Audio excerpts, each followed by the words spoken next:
Bonjour à tous, comme toujours j'espère que vous vous portez bien. Donc aujourd'hui nous essaierons de voir si l'homme et la femme sont égaux. Cette question de l'égalité entre les êtres est une question récurrente. Et l'égalité homme-femme n'est qu'un cas particulier de ce problème. Pour répondre aux questions relatives à l'égalité, nous verrons que le sens des mots a son importance et que bien comprendre ce que l'on entend par l'adjectif égal est un élément essentiel.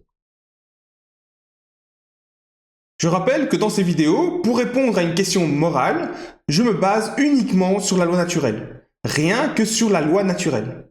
Donc, je ne me base ni sur une vision personnelle des choses, ni sur mes ressentis, ni même sur l'une ou l'autre vision philosophique. Cette loi est visible dans cette réalité comme l'est la loi de la gravité. Et jusqu'à présent, je n'ai pas encore réussi à trouver une seule exception à son application. Donc certains diront qu'elle a été mise en place par une intelligence supérieure, par Dieu, mais cela n'a au final aucune importance. Elle est d'application et elle nous permet de prédire si une action est bonne ou mauvaise. Cette loi exprime une vérité absolue qui est que tous les êtres sont par essence libres et égaux en droit. Le fait de respecter cette vérité, et donc respecter les droits et les libertés d'un être, ne crée pas de victimes, donc pas de souffrance. Lorsqu'une majorité d'êtres respectent cette vérité, la paix et le paradis se manifestent pour tous.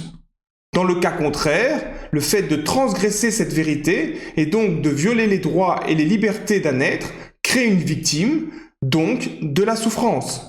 Lorsqu'une majorité d'êtres transgressent cette vérité, le chaos et l'enfer se manifestent pour tous.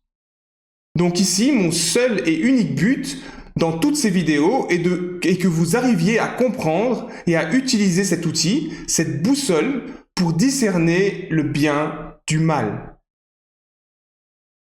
Ok, donc maintenant rentrons dans le vif du sujet, la question de l'égalité homme-femme.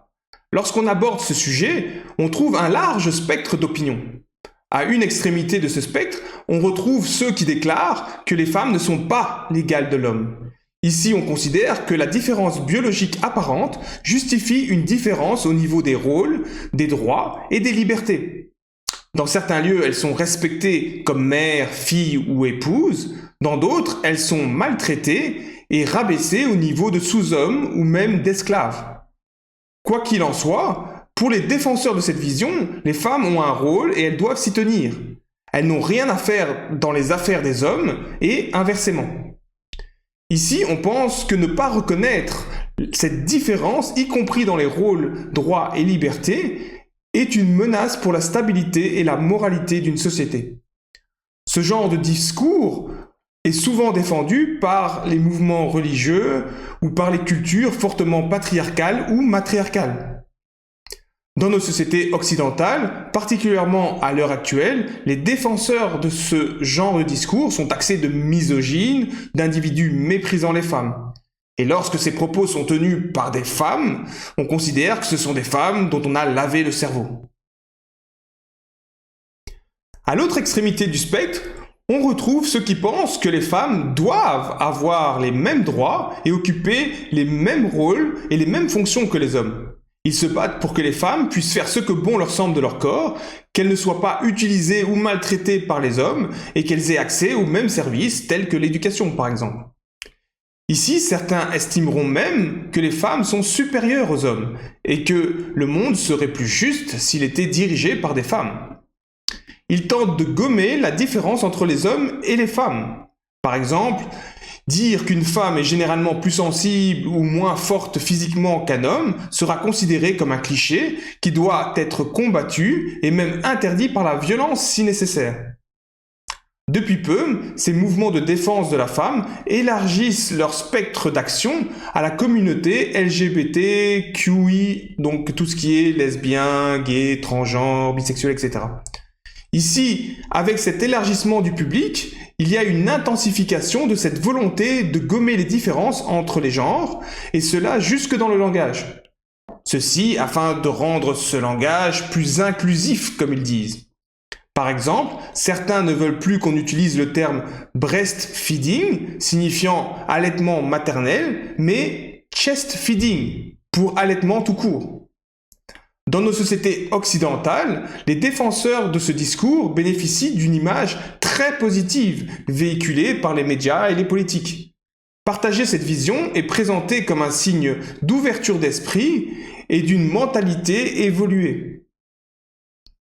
Bien évidemment, il y a tout un spectre de positions entre ces deux groupes extrêmes. Cela même si les médias auront toujours tendance à vouloir placer les individus soit dans le groupe des conservateurs, soit dans le groupe des féministes. Notons également qu'en fonction des pays et des époques, les conservateurs sont soit considérés comme des protecteurs des valeurs ancestrales, les garants de la stabilité et de la morale de la société, soit ils sont considérés comme des misogynes méprisant les femmes et symboles d'une époque archaïque maintenant révolue. Même chose de l'autre côté, les féministes sont soit vénérés et considérés comme des êtres justes et symboles de l'évolution de la société, soit ils sont considérés comme des êtres pervers voulant détruire les fondements mêmes de la famille et pervertir l'esprit des jeunes générations. En résumé, dès qu'il est question d'égalité, on retrouve à nouveau cette obsession de qui domine qui, de qui est soumis à qui. Comme des enfants n'ayant pas encore acquis une réelle intelligence, les humains continuent de jouer à qui est supérieur à qui, selon tel ou tel attribut, telle ou telle capacité ou talent. Et bien évidemment, comme toujours, les médias vont nourrir cette opposition et les politiciens vont s'en servir pour manipuler et dominer les masses. Outre la programmation faite par les cultures et les religions, je pense que ce qui rend les questions liées à l'égalité polémique, c'est la confusion dans l'esprit de beaucoup entre égalité et égalité de droit. En effet, l'égalité de droit est une vérité absolue, qui ne peut être remise en cause sans créer de la souffrance, comme le prédit la loi naturelle. Cette vérité n'est pas seulement valable entre hommes et femmes, mais elle l'est également entre hommes et hommes, entre femmes et femmes, entre femmes et enfants, entre humains et animaux, entre humains et plantes, etc., etc. Si lorsque l'on parle d'égalité homme-femme, on parle uniquement d'égalité de droit, alors oui, la femme et l'homme sont totalement égaux. Malheureusement, dans l'esprit de beaucoup de personnes, le mot égalité prend également le sens mathématique de la notion d'égalité. Dans ce cas, le mot égalité devient le synonyme de pareil, de identique, de les mêmes. Et donc, en mathématiques, quand on dit que 1 plus 1 égale 2, on indique que ce qui est d'un côté du signe est équivalent à ce qui est de l'autre côté. Donc dans ce cas, écrire 1 plus 1 ou écrire 2 revient exactement à la même chose. Si j'applique ce principe à homme égale femme, cela signifie qu'il n'y a aucune différence entre homme et femme, qu'ils sont interchangeables, qu'ils ont les mêmes caractéristiques, les mêmes capacités. Une telle affirmation est bien évidemment totalement fausse. Même un enfant de 2 ans sait faire la différence entre un homme et une femme. Les deux êtres que vous voyez à l'écran ne sont pas identiques. Cela non plus, cela non plus, cela non plus, cela non plus, cela non plus, cela non plus. Je pense que vous aurez compris l'idée. Tous les êtres sont uniques. Chacun a ses propres compétences, son propre fonctionnement, mais tous, quels qu'ils soient, ont les mêmes droits. Toute action qui transgresse cette vérité est une mauvaise action, immorale, et générera de la souffrance. Histoire d'enfoncer le clou, répondons à différentes questions souvent abordées dans ce débat sur l'égalité homme-femme. Est-ce qu'une femme fait ce qu'elle veut de son corps ? Oui, sans aucune restriction, idem pour l'homme. Est-ce qu'une femme peut faire le même métier qu'un homme ? Oui, bien évidemment, car le métier est lié aux capacités d'un individu. Si une femme a les capacités pour effectuer une tâche traditionnellement effectuée par les hommes, elle ne peut pas être exclue uniquement en raison de son genre. Une remarque importante ici, c'est le fait que essayer d'instaurer des quotas, comme c'est la mode aujourd'hui, est une insulte aux capacités du groupe qui en bénéficie. Si les femmes accèdent à un rôle ou à une fonction uniquement via des quotas, cela signifie qu'on estime que sans cette imposition, elles seraient incapables d'y arriver par leurs propres moyens. Est-ce qu'une femme a les mêmes capacités qu'un homme? La réponse est non. De la même manière que deux femmes n'ont pas les mêmes capacités ou que deux hommes n'ont pas les mêmes capacités. Est-ce qu'on peut refuser l'éducation à une femme? Non, comme on ne peut pas la refuser à un homme. Est-ce qu'une femme doit rester à la maison pour s'occuper du foyer et des enfants? Non, elle ne doit pas, mais elle peut, si elle le souhaite et qu'elle en a les moyens, et il en va de même pour les hommes, s'ils le souhaitent. Est-ce qu'un homme est aussi sensible qu'une femme? La réponse est non, car la sensibilité est une caractéristique individuelle. Est-ce qu'une femme peut s'exprimer comme elle le souhaite? Bien évidemment que oui, car la liberté d'expression est un droit absolu possédé par tous les êtres. Maintenant, faisons une remarque par rapport aux justifications apportées aux comportements immoraux envers les femmes ou les hommes. On retrouve ce genre d'affirmation.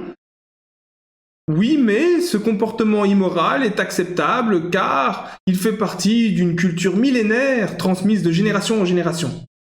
La réponse à ce genre de justification est « on s'en moque ». Même si ce comportement remonte à la nuit des temps, il constitue quand même une mauvaise action et doit être évité au risque d'en subir les conséquences. Notre justification serait « oui, mais ce comportement immoral est acceptable car les animaux dans la nature fonctionnent également comme ça ». La réponse est à nouveau « on s'en moque ». Les humains ont peut-être une biologie très similaire à celle des animaux, mais ils ont cette capacité de compréhension profonde de la loi naturelle que les animaux ne semblent pas avoir. Une autre justification serait par exemple « oui, mais ce comportement immoral aux yeux de la loi naturelle est acceptable car il vient directement d'un livre sacré ou des paroles d'un sage ayant atteint le plus haut degré d'illumination ». La réponse est bien évidemment toujours « on s'en moque ». Une autre justification serait « oui, mais ce comportement immoral est acceptable, mais non, non et non ». Cela ne sert à rien de continuer une telle phrase, car aucune raison ne sera jamais acceptée pour justifier une mauvaise action. Vous voyez donc que lorsque cette confusion entre égalité mathématique et égalité de droit est levée, tout devient limpide, facile et clair. Ce qui a été dit ici est évidemment généralisable à l'égalité entre tous les êtres, bien évidemment. Aujourd'hui, les mouvements de soi-disant défense des minorités sont légion. Ils prétendent défendre ceux qui sont différents, plus faibles ou plus fragiles. On retrouve les mouvements féministes, les mouvements LGBT, les mouvements Black Lives Matter, les mouvements de défense des animaux, etc., etc. L'erreur que font tous ces groupes d'activistes, c'est qu'ils se battent pour une minorité. Ils mendient auprès de leurs maîtres pour avoir les mêmes droits que ceux qu'ils considèrent comme étant privilégiés. Au final, cela ne fait que nous diviser. Et pendant ce temps, nos droits et nos libertés à tous continuent d'être violés, bafoués par une minorité de psychopathes et de leurs fidèles chiens qui remercient pour les restes et pour une illusion de pouvoir. Alors si vous êtes témoin de l'oppression de certains êtres, par exemple l'oppression des femmes, et que vous avez le courage d'agir pour changer les choses, je vous encourage vivement à ne pas limiter votre combat à ce groupe particulier afin que celui-ci atteigne le même statut que ses oppresseurs. Battez-vous pour les droits de tous les êtres, y compris ceux des hommes, des animaux, des plantes et de tout ce qui vit. Car ce n'est que comme ça que vous vous libérerez vraiment et que vous libérerez avec vous toute la création. Je finirai cette vidéo par ces citations d'Olympe de Gouges, auteur de la Déclaration des droits de la femme et de la citoyenne, qui a été guillotiné malheureusement pendant la Révolution française à l'âge de 45 ans. Là encore, une victime d'animaux sanguinaires non éduqués à la loi naturelle, des animaux qui prétendaient se battre pour la liberté et l'égalité. Elle déclare très justement « La femme naît libre et demeure égale à l'homme en droit. Tout comme l'homme naît libre et demeure égal à la femme en droit, en vertu de cette vérité absolue déclarée dans la loi naturelle. » Voilà, j'espère que grâce à cette vidéo, vous y voyez un petit peu plus clair et que la prochaine fois que des politiques, des médias ou des militants essaieront de vous embarquer dans leur délire confus sur l'égalité homme-femme, votre vision restera claire et inébranlable. Sur ce, comme toujours, je vous remercie de votre attention et je vous dis à bientôt.